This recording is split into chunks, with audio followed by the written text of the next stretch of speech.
The Delhi police have begun to remove barricades that were put up at the Tikri and the Ghazipur borders, where thousands of farmers are protesting against the centre's 3 farm laws. Now, Bharatiya Kisan Union leader Rakesh Tikait has said that they will go to Parliament to sell their crops. Barbed wires, concrete blocks, nails in the road, put up by the Delhi police and now being removed. 2 of Delhi's major border roads at Tikri, West Delhi and Ghazipur, East Delhi, were barricaded to prevent farmer protesters from coming into the capital. Last week, when the Supreme Court said that farmers have the right to protest but not block roads indefinitely, they pointed out it was the police which had done this.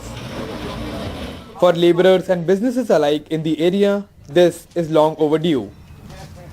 हाँ, ऐसा हो सकता है। Road खुल जाएगा तो काम फिर पहले की तरह चल जाएगा। रोड पे घूम रहा है, कहीं कहीं 150-150 कमा लेता है, अपना पेट चला रहा है बस। बिक्री बहुत कम रहेगी, खर्चे भी पूरे नहीं हुए, बैंक का ब्याज जेब से गया, अब और आसान हो जाएगा। आसान होगा तो गाड़ियाँ भी आएंगी तो आदमी कुछ खाएगा पिएगा, व्यापार भी चलेगा।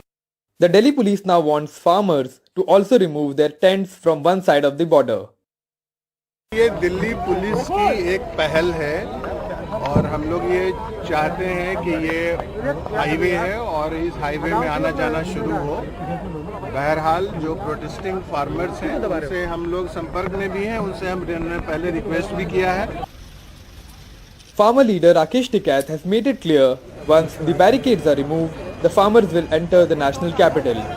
Their original goal almost 1 year ago, to protest against the 3 controversial farm laws. प्रधानमंत्री ने कहा कि अपनी फसल कहीं पे भी बेच लो, वो दीवार हटा रहे, जो उन्होंने दीवार छीनी थी वो हटा रहे और रास्ते खुलेंगे। भाई हम भी अपनी फसल बेचने पार्लियामेंट पर जाएंगे। After the direct intervention by the Supreme Court, the Delhi police has finally started to remove the blockade on one side of the road at the 2 protest sites of Tikri and Ghazipur border. The question is whether the central government is planning to resume talks with the farmers and provide a permanent solution to this impasse that has been going for over 11 months now. With camera person Sushil Rathi, I'm Akshay Dongre for NDTV.